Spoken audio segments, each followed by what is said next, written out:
take it from there. All right, and Melissa, did I miss anything?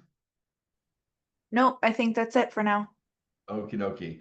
All right, and welcome. Got a nice little crowd here today, and let's just get to it. So I'm going to start with quantitative methods. And I like to think of methodologies as cookbooks. And cookbooks got lots of things like what are the ingredients, what order do they get mixed together, and then how is the procedure of putting this whole thing together. Ditto for methodologies that the methodology should be so clear, okay, with only the important ingredients that you can hand your methodology to your spouse who knows nothing and they can conduct your study.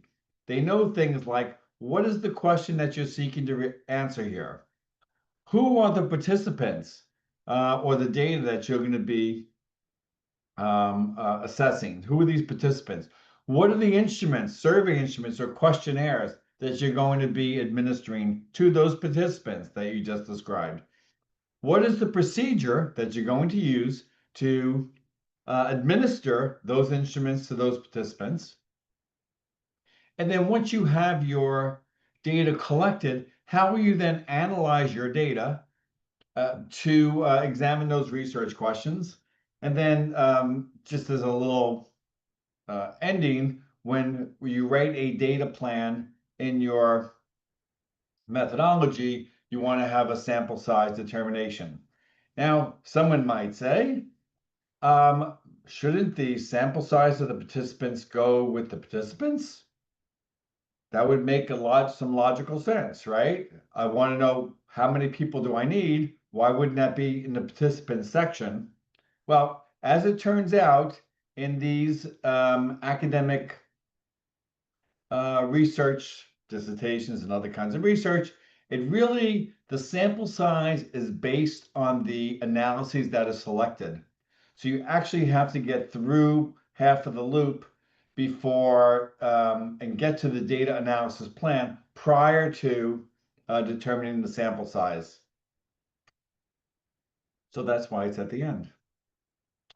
Okay, so the stickiest place that folks get caught up in, typically, you know who your participants are, typically, you know what kind of survey instrument you want to use and so forth. But people get stuck around the data analysis plan. That is, what statistic do I use, okay, to examine those research questions? Well, as it turns out, there's a pretty simple formula that it's based on the research question phraseology, as well as the level of measurements of the variables. And I'm going to talk about language, and I'm going to talk about levels of measurement. And by the way, if you get stuck with this, as I say, the other 95% of the people get stuck as well, all right? So it's not something that people typically do and wake up and say, oh, I'm answering this question, I should run that analysis. So it's not, you know, a common, a normal thing to be doing.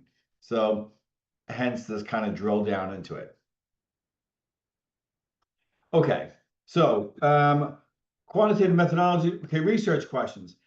There's lots of ways of stating questions, okay? I mean, obviously I'm going to take the simple case of two variables, A and B, and there's lots of ways to talk about them and ask questions about them. But the three most common ways, and it will speak to, 30 analyses, is does A relate to B?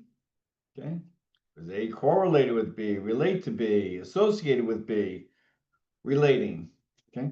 Are there differences on A by B? Okay. And is A predicted by B? Okay. So relation, differences, prediction takes you a long way, right? Now there's lots of synonyms for these things, but for the moment, we're just going to stick with these kinds of these three words, okay, and see how this implies or informs the data analysis. So One question that needs to be asked is, okay, to start with, how do I measure A? How do I measure B? How are these things? What are the levels of measurement? Okay. And there's nothing kind of fancy about it, but a variable, and any variable, by the way, any variable that you have is going to fall into one of these three buckets, okay? So at the most coarse level is going to be nominal, and these are just labels, okay? So male, female, Republican, Democrat, Independent, black, white, small, large, well, let me just hold it there for a second. Okay. So just labels. Okay. No other characteristic to it. Ordinal variables have both labels. Okay. Small, medium, large. That's a label. Small, medium, extra large. But they also have an order to it. Okay. So I'm going to name that horse first place horse, second place horse, third place horse. Okay. Those are names. First, second, third. That's just a word, a name. And they also have an order. Okay. Second comes in after the first horse. Third horse comes in after the second horse, and so forth. However, they are not equally spaced. That second, there was just a race recently too. That that horse was like literally behind. The second horse came in like a nose behind. A nose behind. I know they have big noses, but they had the nose behind. The third horse was several lengths back. Okay, so they're labeled, they're ordered, but they don't have an equal order to them, equal spaces. The continuous, the third level of measurement, continuous or called scale or called interval or called ratio, okay? They have all three. They have labels, 1 inch, 2 inch, 3 inch. They have an order, okay, 2, 3, and then they have equal spacing between them, or equal distance between them, or equal volumes between them, things of this sort. So that's all there is to know. But those are really important because the data, the statistical test only allows certain levels of measurement. T-test has to have a continuous outcome variable, dependent variable. Okay. The t-test must have a binary independent variable, like nominal, or it could be ordinal, but okay. So it's really critical that you get this, seared into your brain that you need to know those levels of measurement. Okay. So now let's just start putting some things together. So now we're going to put together some of the language with some of the levels of measurement and say what some of these analyses are. So nominal and nominal, I want to look at male, female. I want to look at Coca-Cola versus Pepsi, okay? Two nominal variables, okay? When I relate those, chi-square is the way to do that. Did it with nominal, ordinal. Ordinal and ordinal, we're moving into correlations. And you can see whether it's ordinal, ordinal, ordinal scale, or scale, scale, we're doing Spearman or Pearson correlations. And that's because there's different math associated with those Spearman and Pearson, and some of them are taking into account that some of these intervals are not equal. So that's the reason for these different correlations based on the levels of measurement. So these are some examples of looking to relate two variables with levels of measurement. If we move into differences, okay, now we're kind of into, typically speaking, t-test land and ANOVA land, okay? So I'm looking at a scale variable, okay? What is the speed at which I run a 5K? Okay. Some continuous variable by some nominal variable, males or females, old versus young, some darn thing like this, mountain versus no mountain, okay, or something, okay? So when you're looking at a scale variable, runtime by some nominal, particularly if that nominal variable has 2 levels, we're in t-test land. If it has 3 levels, okay, then you're doing ANOVA. Does runtime differ by, let's just say, those in the East Coast, those in the West Coast, those in the middle of the country, all right? So if you have 3 or more levels, you're into an ANOVA. And really how should I say this? The t-test is a simplified version of that ANOVA, okay? ANOVA 2 levels and a t-test 2 levels, ANOVA 3 levels. And this answers an enormous amount of questions, by the way. The ANOVA 3 or more levels, you can imagine that you can have lots of other levels or additional levels.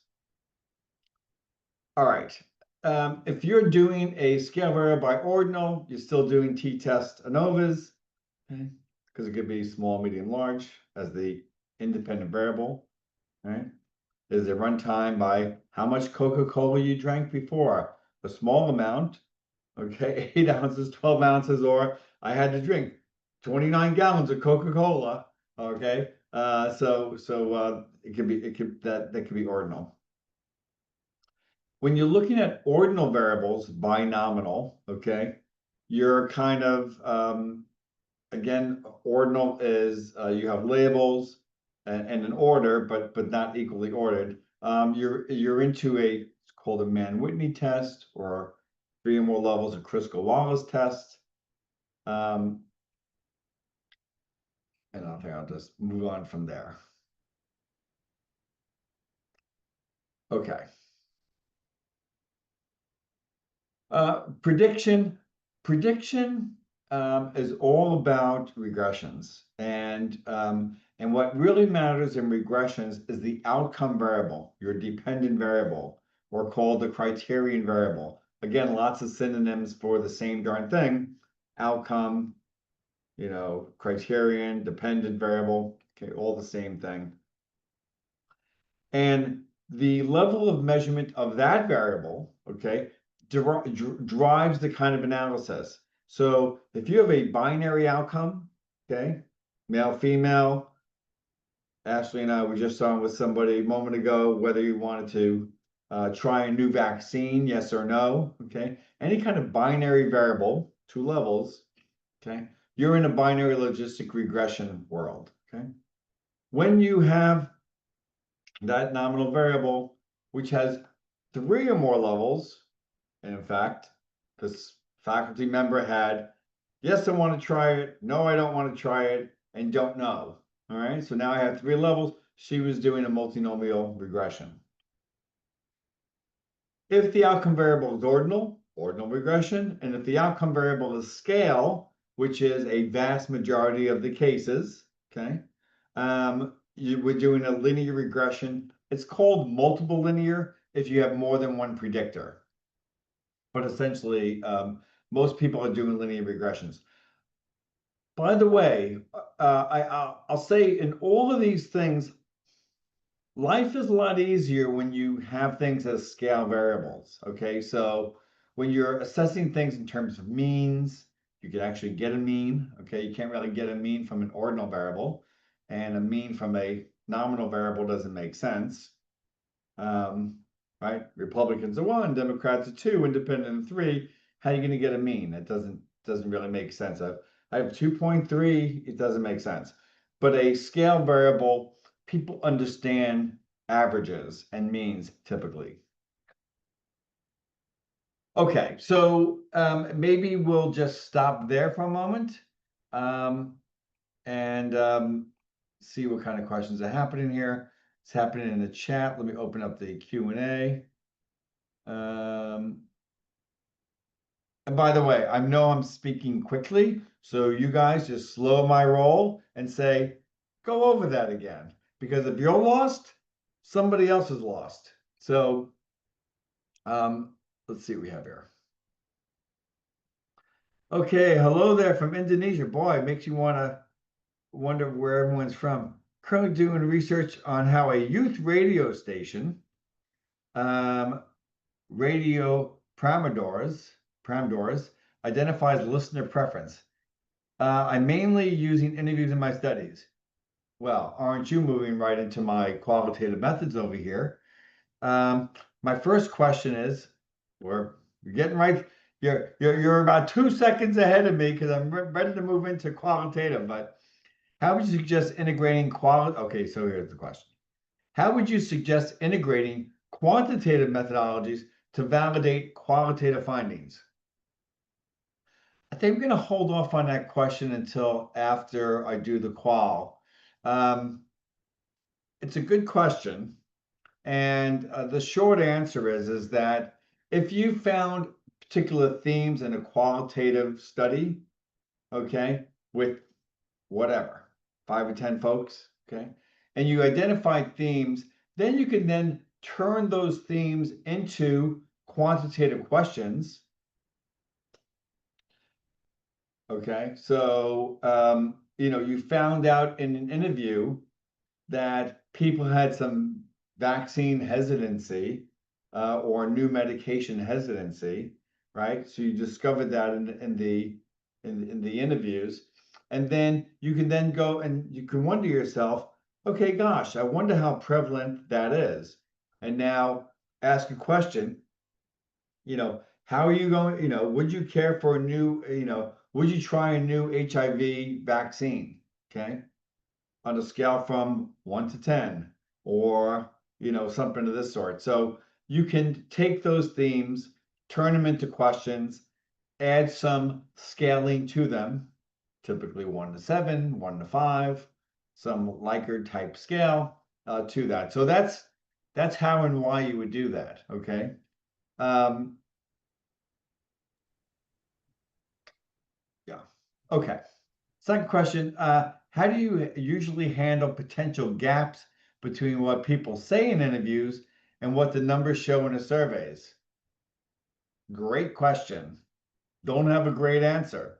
Um, the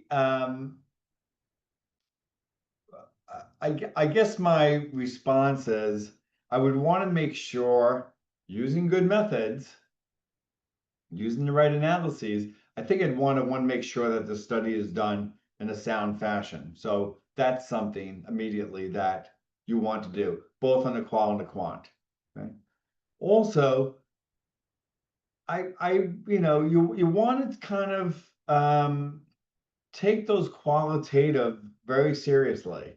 I mean, I tend to be a quant guy myself, or more in the quant mode, but those anecdotal reports didn't come out of the blue.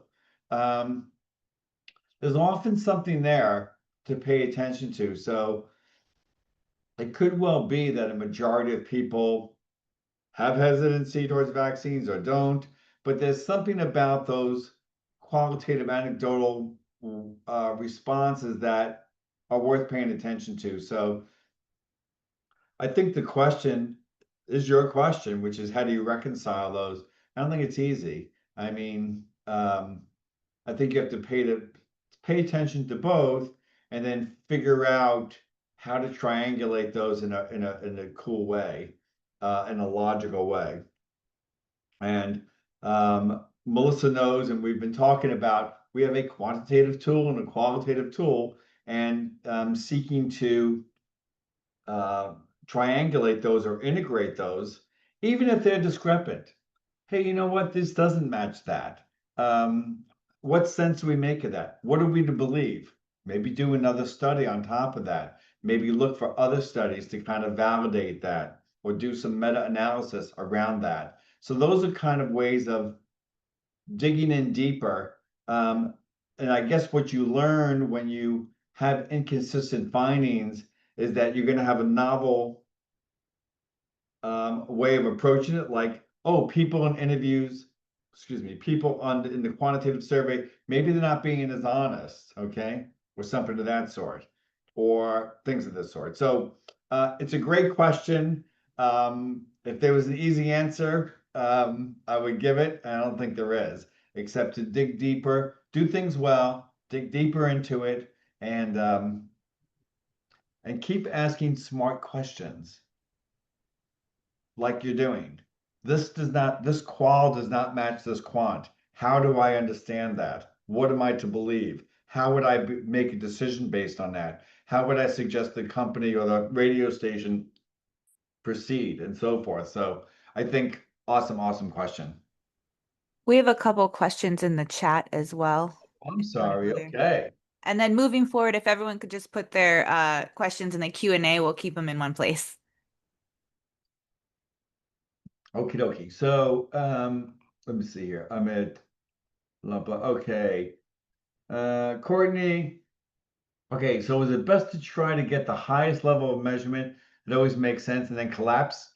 You're speaking my language. Yes, you do. So yes, you're gonna want to have when you have a nominal variable, male, female, or let's just say, um, oh, I don't know. Um, what's a good nominal, Republican, Democrat, Independent. There's no way to start chopping that into continuous. If you have a continuous variable, you can chop and say, what is the level from very liberal, high to low, or conservative, high to low, and so forth. Now you can start chopping that in. So you're on the exact right track there that you want the grainiest data possible, as in continuous, and then you can take a ruler, okay, and you can chop it into the lowest third, 4 inches, the middle third, the highest third, ordinal, or you can chop it into nominal, lowest 6 inches, largest 6 inches. Okay, so yes, so that's a very good of you to know that and think that. Jane, do you recommend that students memorize the material you just explained? Yes, I do. Not that tough. Okay, they got 3 levels here. So yes, some things you should commit to memory. You should know what those 3 levels of measurement are. These things, I mean, there's a decision tree. I mean, there's decision trees for these things. So I think for some of the other decisions about what kind of test, I mean, there's really, I guess let me just go there for a second. Let's see what I got here. Okay, so when there's lots of different kinds of tests here. People are using just general kinds of tests. So I don't think that you necessarily need to um, memorize all of this. I mean, you could if you want to, or if you use it a lot. I don't think you necessarily have to remember that, but you should know where to go to find the answer. So no, I don't think you need to memorize it, but you should know what the levels of measurement are. I think that's easy enough to remember or to memorize. And then over here, know how to use a tool like this that walks you through kind of these different kinds of questions that drive you to these analyses here. So I don't think you have to memorize those per se, but you should know how to use that and get some fluidity with that. Okay. I think I'm being prompted to move forward and I will do such from current slide. Okay. All right, so let's move into qualitative and then we can kind of circle back if we need to. All righty. And keep asking those questions. Okay, so qualitative methods. So what are the bones here? I mean, in the quant, we said, participants, instruments, procedure, data plan, sample size. Here, the bones are we need research questions. Those questions are going to inform that qualitative interview. And I'm going to take kind of a typical phenomenological kind of survey. What are people thinking about? What the experience is about some topic, okay? Let's just use school. You're going to be back in school in a month. So, you need to have clear questions. Ditto for the quant, but you need clear questions here, particularly because it's driving that instrument. Okay. Participants, they should have experience in the domain that you're assessing. It's kind of common sense. Oftentimes, the instruments are semi-structured interviews, people just doing it over a Zoom. By the way, you can record on Zoom, obviously record on Zoom, but also transcribe on Zoom. And then you'll want to go back to that transcription and just kind of make sure that it's clear, okay? In case it didn't pick it up. The data analysis is really about excerpting important passages, interesting passages, coding those. That is, I have a set of excerpts that are similar. What is the name of those set of excerpts? How do I convey that theme, that idea via code name and description? So coding and then thematizing, which is just collapsing codes together. That's kind of the plan very often. By the way, shameless plug, Intellectus Qualitative does that automatically. You have to you have to read everything first, you have to vet everything after, but it's going to, move you ahead 30 hours in 3 minutes. It does.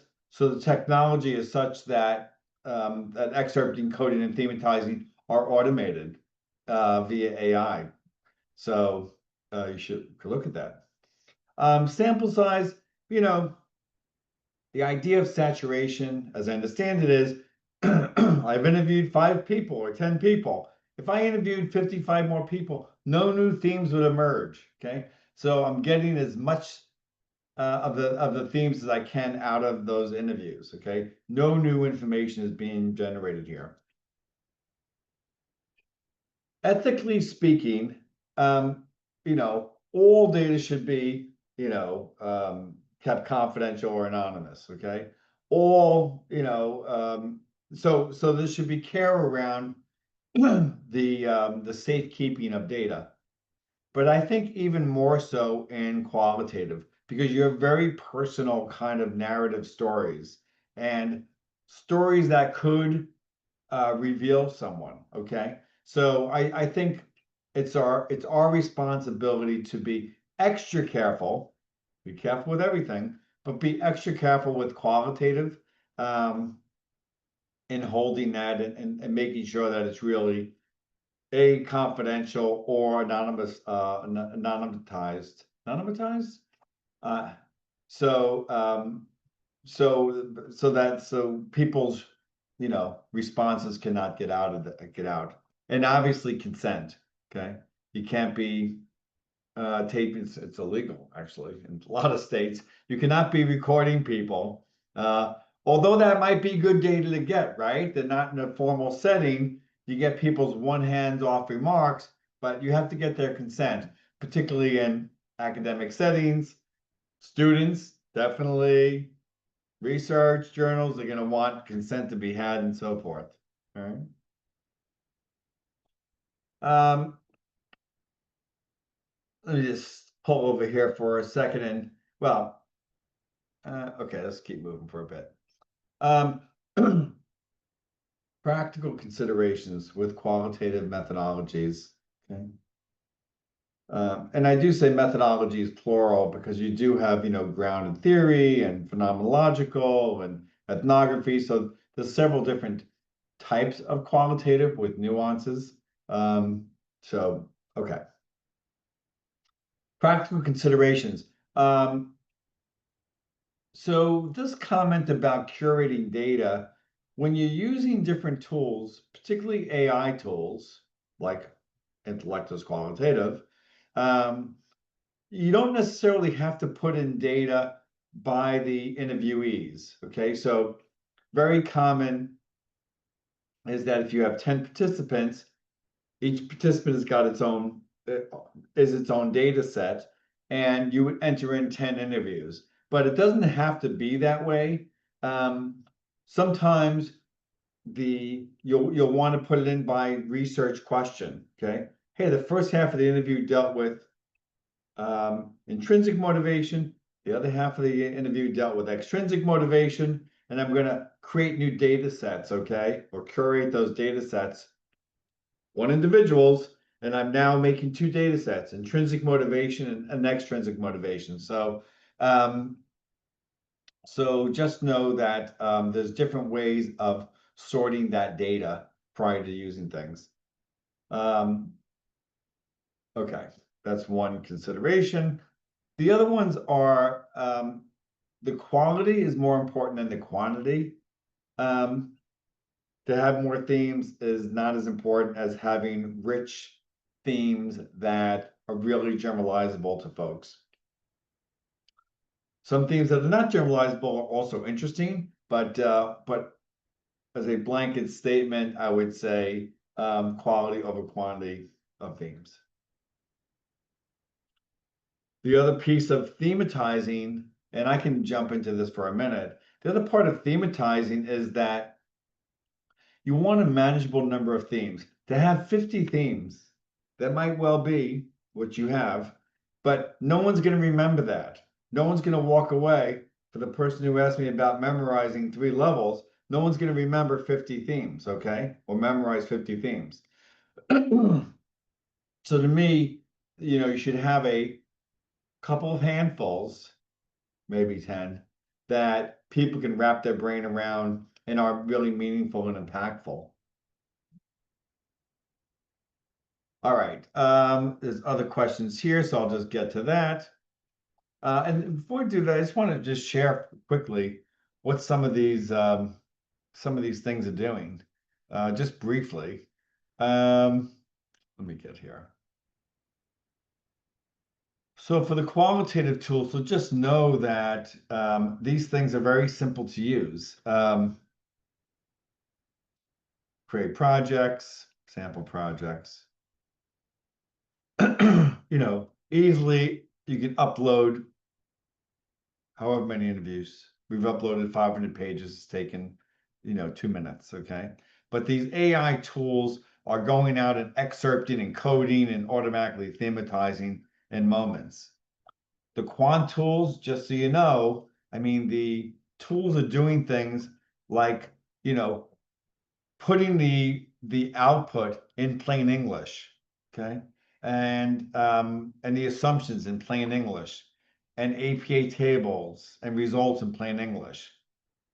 Data plans sitting here, you don't have to start from scratch. You can, once you know what test you're doing, data analysis plan, well, the methodology is going to require a data analysis plan, which is what is the test, what are the assumptions, okay, and so forth. So a lot of stuff is sitting here, just knowing where to go to get it. Also, I know this is about methodologies, but just to know, there's also, lit review tools now, okay, that are just really synthesizing your bunch of articles simultaneously.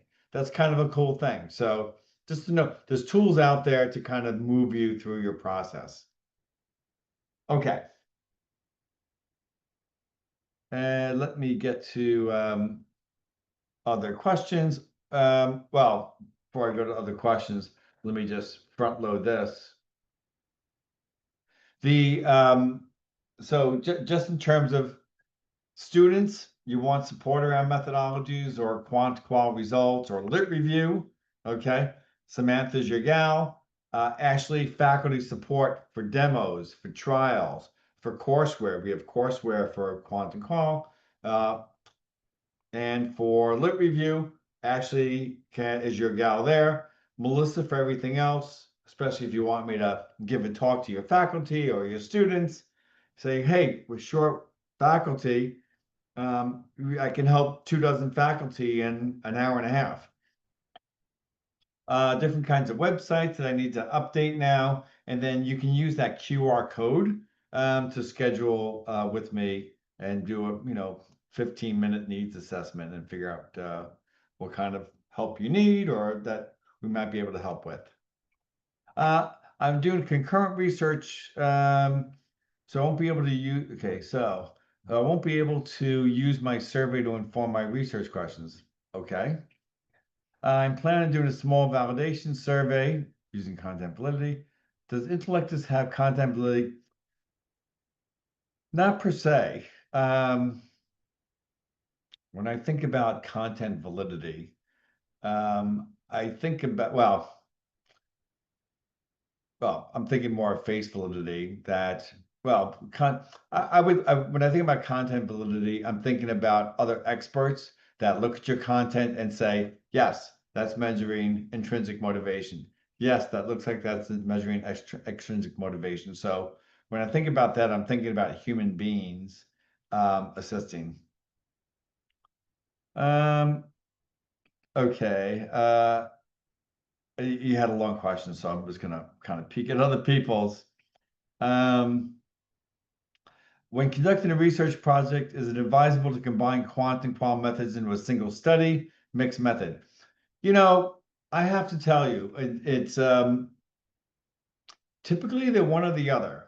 And when I have students that come to me and say, well, I'm doing a mixed method, and I said, why? Why are you doing this? Why are you having two approaches? You have to talk about those two methodologies. And then analyze things in two ways. They said, well, my advisor made me. If your advisor made you, then you're stuck, okay? But typically advisors are kind of comfortable in one or the other. But so do not do that to yourself though. So I have no mercy, okay? If you're wanting to throw rocks in your own road and say, I want to do all of these things. I met someone yesterday and she like literally had 9 research questions. The amount of variables was endless. And I said, why are you doing all this? You know, for students, here's my advice. Your job for you and your family is to get out of school, okay? You don't need an overly complicated thing. The phenomena and the surveys and the interviews, they're not going away after you graduate. You can always do things later, but don't, cost yourself another birthday and another $5,000 in tuition doing the most extensive thing possible. Do what you think is right and what your advisors and the committee agrees to. You don't need to have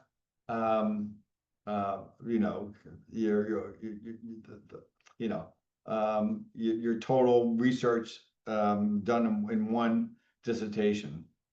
I am curious about, since this is kind of coming up a moment here. So for all of you students, I'd like to hear what your problems are with faculty. Okay. And for faculty, I'm not picking on you per se. I just like to know what the students' perceptions are. What are your bottlenecks, students? There's a lot of you here, okay? And I know, and no one has left. So for you students out there, where were you getting hung up? Where were your problems in methodologies or elsewhere? What is happening for you? What is slowing your progress? Or if everything's hunky-dory, great. Keep on keeping on. But if you're running into problems, I'm curious where those are. Okay. I'd like to know and give you some support if we're able to do that. Okay. So for the one with the mixed method, I was told I had to do a mixed method. Yep. So when you're losing your mind, yep. I think that's par for the course. I mean, there's a lot of fish to fry in a master's or doctorate program. There's lots of fish to fry in a research endeavor. So I get that it can be challenging. Other questions? Other questions? Can you talk on correlation of research terms in terms of reliability and validity? So